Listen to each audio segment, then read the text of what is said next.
Donald Trump repeatedly claims that he's ended 6 or sometimes 7 wars, stating in July that he was averaging about a war a month. Earlier this week, he referred to, quote, 6 wars that I've settled, and later said on Fox News that he'd solved 7 wars.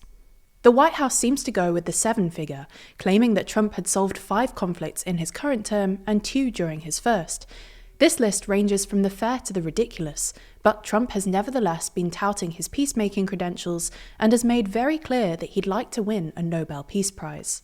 So in this video, we're going to assess Trump's peacemaking skills by looking at the 7 conflicts he claims to have ended, and explain whether or not he could actually win a Nobel Peace Prize.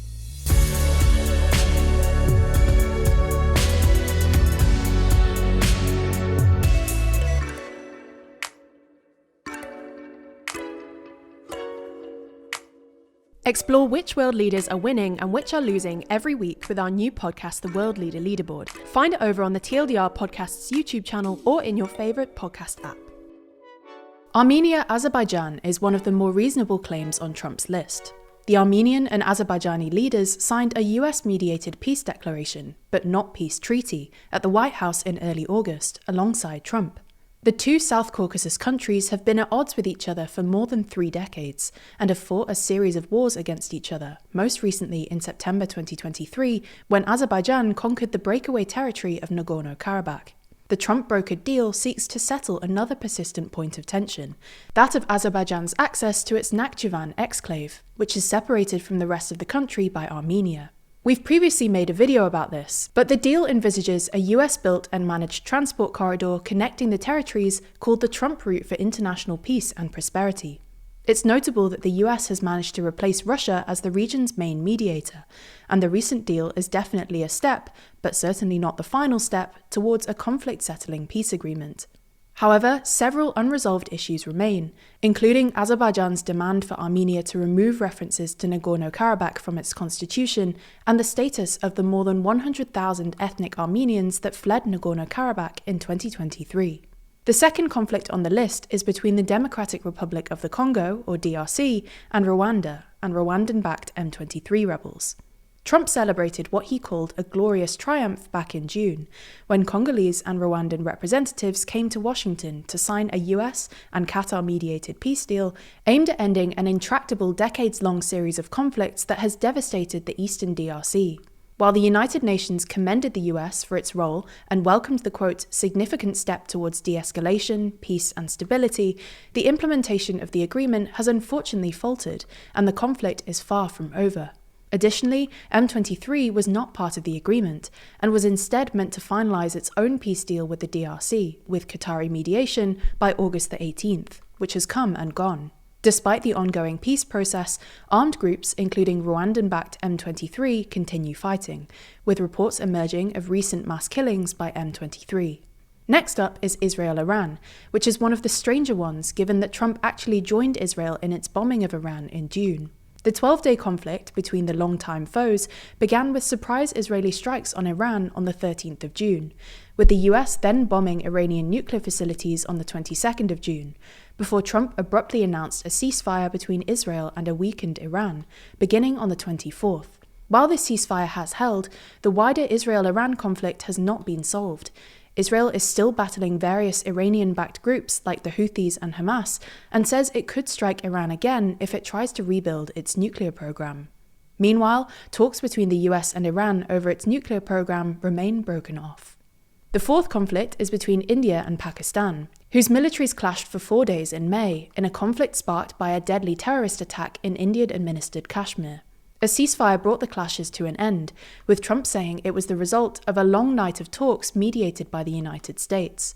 Pakistan also emphasized the US's involvement, calling it a decisive diplomatic intervention. India, however, has downplayed US involvement, in keeping with its long-standing public opposition to outside mediation in relation to Kashmir, instead saying that the ceasefire was negotiated directly and bilaterally with Pakistan. Even if we assume that the US was involved to the extent that the US and Pakistan say it was, this is, again, a ceasefire, obviously a very important step, but not one that addressed any of the underlying points of tension between the two countries. Next up is the Thailand-Cambodia conflict, which is the final one we'll look at for Trump's current term. The two Southeast Asian neighbours have a long-running border dispute, which erupted into days of fighting in late July. The talks that brought about a ceasefire in this conflict were actually mediated by Malaysia. However, Trump has been credited with helping drive these to a successful conclusion by warning the Cambodian and Thai leaders that the US may end trade talks with the two US export-orientated countries if they didn't stop fighting.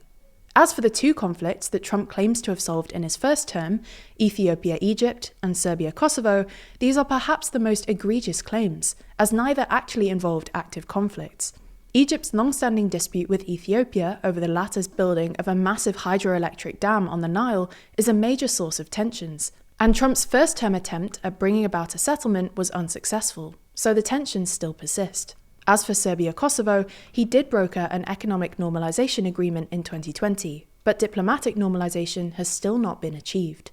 So overall, Trump's claims clearly don't really add up. Even in the most valid examples where credit is due, we're still not talking about full peace agreements. We're talking about ceasefires and declarations, which shouldn't be downplayed, but they don't usually address the underlying factors and therefore need sustained diplomatic attention to ensure effective implementation and further progress towards ultimate peace.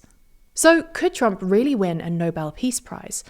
Well, he certainly thinks and says he should, and reportedly brought it up in conversation with Norway's finance minister.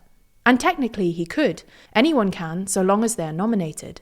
And the nominations for Trump are mounting too, including from the leaders of Israel, Pakistan and Cambodia, as world leaders realise it's an easy way to curry favour with the US president. However, the prize is awarded by the Norwegian Nobel Committee, a body of 5 Norwegian politicians appointed by the Norwegian parliament. The committee has chosen some controversial winners in the past, but it's hard to see them awarding Trump the prize this October for a number of reasons. Firstly, his open campaigning is at odds with the unwritten Scandinavian social code that emphasises humility, and past committees have proven willing to resist political pressure. The 2010 prize was awarded to Chinese dissident Liu Xiaobo, despite reported attempts at dissuasion by the Norwegian government, which feared straining ties with Beijing. But most obviously, the ongoing wars in Gaza and Ukraine are still hanging over Trump too, and they prove much harder to end than he may have anticipated.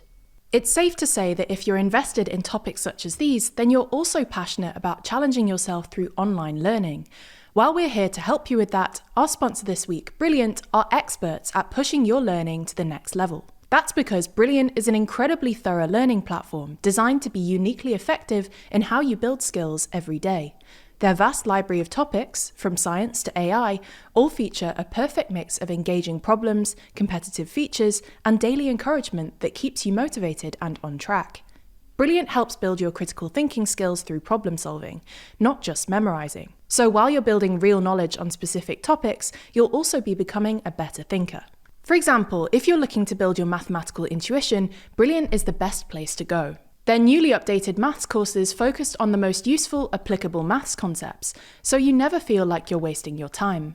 You'll start at the perfect level and work your way up through interactive challenges that bring abstract concepts to life. Whether you're at home or on the go, you can level up your maths skills wherever you are. To start your learning journey and try Brilliant for free, visit brilliant.org/TLDR, scan the QR code on screen, or you can click the link in the description. By doing so, you'll also get 20% off an annual premium subscription, and they'll know that you came from us, which really helps us out.